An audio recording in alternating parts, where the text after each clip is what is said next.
اللهم صل على محمد وآل محمد۔ یہ طرز سے ایک عمل کا آغاز ہو رہا ہے جس کو عمل داؤد کہا جاتا ہے، اور آپ حضرات اس عمل میں غالباً اس کے پہلے شریک بھی ہو چکے ہیں۔ 15 تاریخ کو یعنی بدھ کے دن 3 بجے ظہرین کی نماز کے بعد 3 بجے کسی بڑی مسجد ہے، مسجد عیسیٰ محفوظ میں انشاءاللہ داؤد کے اعمال جیسے انجام دیے جاتے ہیں انجام دیے جائیں گے۔ اس میں مقدمتاً بہتر یہ ہے کہ انسان 3 دن روزہ رکھے، یعنی کل آنے والا دن 13، 14 اور 15 3 دن روزہ رکھنا مستحب ہے اس عمل داؤد کے لیے، جس کے بارے میں تاریخ میں جو واقعہ ملتا ہے کہ داؤد کون ہے؟ داؤد اس شخصیت کا نام ہے جو امام جعفر صادق علیہ السلام کے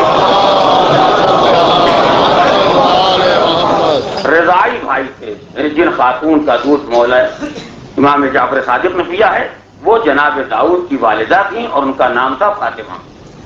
جب بنی عباس کے مظالم اپنے آخری درجے کو پہنچے اور منصور دوانیقی نے چاہا کہ آل محمد کا خاتمہ کر دیا جائے، تو جن لوگوں کو گھروں سے گرفتار کرایا گیا ان میں یہ داؤد بھی تھے، اور ان کو گرفتار کر کے عراق لایا گیا۔ ظاہر ہے کہ اب اس دور کے حالات کے اعتبار سے جب ماں کو معلوم ہو گیا کہ میرا بیٹا گرفتار ہو گیا، تو اس کے معنی کہ اب زندہ رہنے کا کوئی سوال نہیں ہے، اس لیے کہ جس کو گرفتار کر لیا گیا اسے زندہ کو چھوڑا جائے گا، کوئی گھر میں رکھ کے دعوت کرنے کے لیے تو بلاتا نہیں ہے، بلائے اسی واسطے کہ زندگی کا خاتمہ کر دیا جائے۔ یہاں تک کہ صبح و شام رونا، گریہ و زاری کرنا، اللہ کی بارگاہ میں دعا کرنا، یہ داؤد کی والدہ جناب فاطمہ کا ایک مستقل مشغلہ تھا۔ یہاں تک ایک دن آیا کہ امام جعفر صادق علیہ السلام بیمار ہوئے،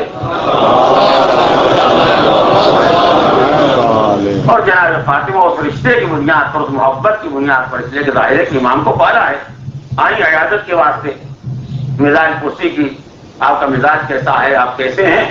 فرمایا کہ صحت نامساعد ہے، نامناسب ہے، پروردگار عالم انشاءاللہ شفا و صحت دے گا، کوئی ایسی پریشانی کی بات نہیں ہے۔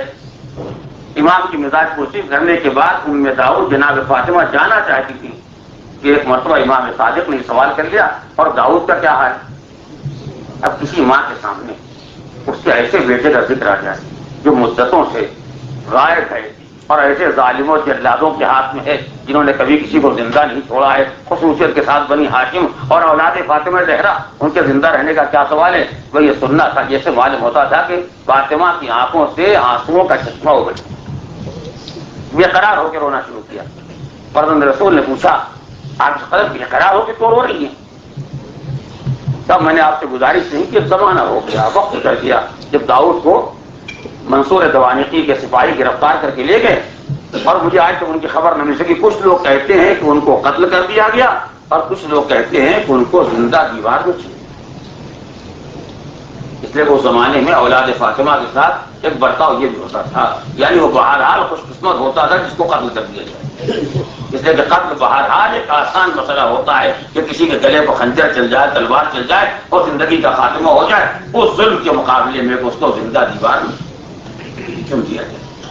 یا دونوں طرح کی خبریں آتی ہیں، خدا بہتر جانتا ہے کہ میرا بیٹا زندہ ہے یا اس کو قتل کر دیا گیا یا دیوار میں چن دیا گیا۔ میں تو تقریباً اس کی زندگی سے مایوس ہو گئی ہوں۔ غالباً یہ زمانہ ماہ جمادی ثانیہ کا تھا، رجب سے پہلے، اس لیے کہ امام صادق نے فرمایا کہ آپ اس قدر پریشان کیوں ہیں؟ ارے رجب کا مہینہ آ رہا ہے، بابرکت مہینہ آ رہا ہے، اس مہینے میں جو دعا کرے گا انسان پروردگار عالم اس کی دعا کو رد نہیں کرے گا۔ اگر خلوص دل سے دعا کرے کہ بتائیے کہ میں کیا کروں؟ کہا جب ماہ رجب آ جائے تو ماہ رجب کی 13، 14، 15 3 دن آپ روزہ رکھیے گا، اور 15 تاریخ کو دعا استفتاح، جو دعائیں جو اعمال کیے جاتے ہیں یہ اعمال انجام دینا، نماز ظہرین کے بعد 8 رکعت نماز پڑھنا، اس وقت قرآن کے سورے ہیں، دعائیں ہیں، آپ انہیں پڑھیے گا۔ اس کے بعد دیکھیے پروردگار عالم اس عمل کے توفیق میں آپ کو کیا خوشخبری سناتا ہے اور کیا انتظام ہوتا ہے آپ کے بچے کے واسطے۔ یہاں تک وہ دن آیا اور جناب فاطمہ کہتی ہے میں نے روزہ رکھا اور 15 تاریخ آئی، میں نے عمل کیا، اور عمل کرنے کے بعد جب صادق آل محمد کی خدمت میں حاضر ہوئی تو آپ نے فرمایا مادر کرانی مبارک ہو، آپ کا فرزند آ رہا ہے۔ چاچا میرا لال زندہ ہے؟ کہا بے شک زندہ ہے۔ اور قریب آپ کی خدمت میں آنے والا ہے۔ تھوڑا وقت گزرا تھا کہ ایک مرتبہ ماں گھر میں بیٹھی ہوئی دیکھا، گھر کا دروازہ کھلا اور بیٹا ماں کے سامنے آیا۔ ماں نے پڑھ کے اپنے بچے کو گلے سے لگا دیا۔ کون سوچ سکتا ہے اس ماں کی مسرت کا کیا حالت ہوگا؟ اس لیے اتنی مایوسی کے بعد اپنے بیٹے کو مار دیا، بلکہ سننا تھا۔ اور یہ منظر دیکھنے کے بعد فاطمہ بے چین ہو گئی۔ کہا بیٹا میں تو سمجھی تھی تیری زندگی سے خاتمہ ہو گیا ہوگا، لوگوں نے خبر بھی دی تھی کہ تجھے قتل کر دیا گیا ہے، زندہ دیوار میں چن دیا گیا، تو کیسے زندہ آ گیا؟ کیا مادر گرامی میں تو قید خانے میں تھا اور جتنے مظالم ہو سکتے ہیں سارے مظالم مجھ پر ڈھائے جاتے تھے اور میں سب برداشت کر رہا تھا، مگر ایک دن میں نے عجیب و غریب منظر دیکھا، اور یہ منظر دیکھا کہ سپاہی حکومت کے چلے آ رہے ہیں اور آگے کہا چلیے آپ کو دربار میں بلایا گیا ہے۔ مجھے دربار میں حاضر کیا گیا۔ جب میں حاکم کے سامنے آیا تو حاکم نے کہا ہم نے تم کو رہا کر دیا اس لیے کہ تمہاری ماں تمہارا انتظار کر رہی ہے۔ آج یہ خیال کرتا ہوں تمہاری ماں تمہارا انتظار کر رہی ہے، لہٰذا ہم نے تم کو رہا کر دیا اور 10,000 انعام بھی دیا۔ ساتھیوں کو حکم دیا گیا سپاہیوں کو کہ انہیں فوراً ان کے وطن ان کے گھر پہنچا دیا جائے اور بیٹوں کو ماں سے ملا دیا جائے۔ یہ حکم ملا تو مجھے حیرت ہو گئی کہ آخر ایک بار یہ کون سا انقلاب آ گیا، یہ کون سا انقلاب آ گیا کہ ایسا جلاد ایسا ظالم انسان مجھے رہا کرنے پر اور انعام دینے پر تیار ہو گیا۔ تو اس نے خود یہ بیان کیا کہ میں نے رات کو خواب میں دیکھا، میں سو رہا تھا کہ میں نے خواب میں دیکھا کہ جیسے کوئی بزرگ سامنے آئے ہیں اور ہاتھ میں تلوار لیے ہوئے ہیں، کیا خبردار اگر اس کے بعد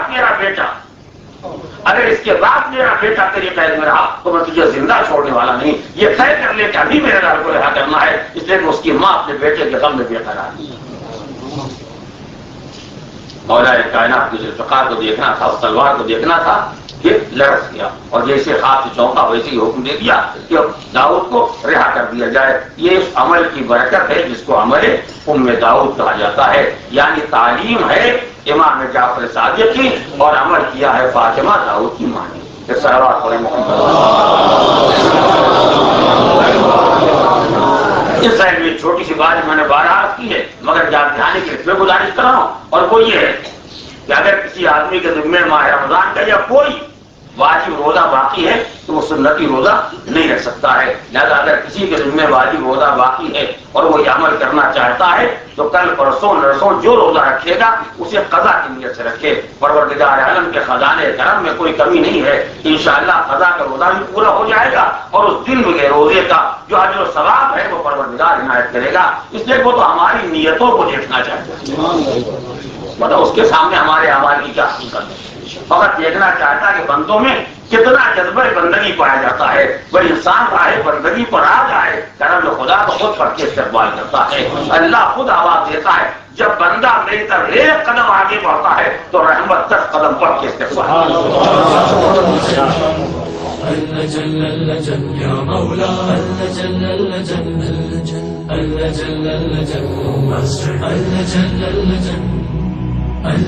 يا صاحب السماء اللجن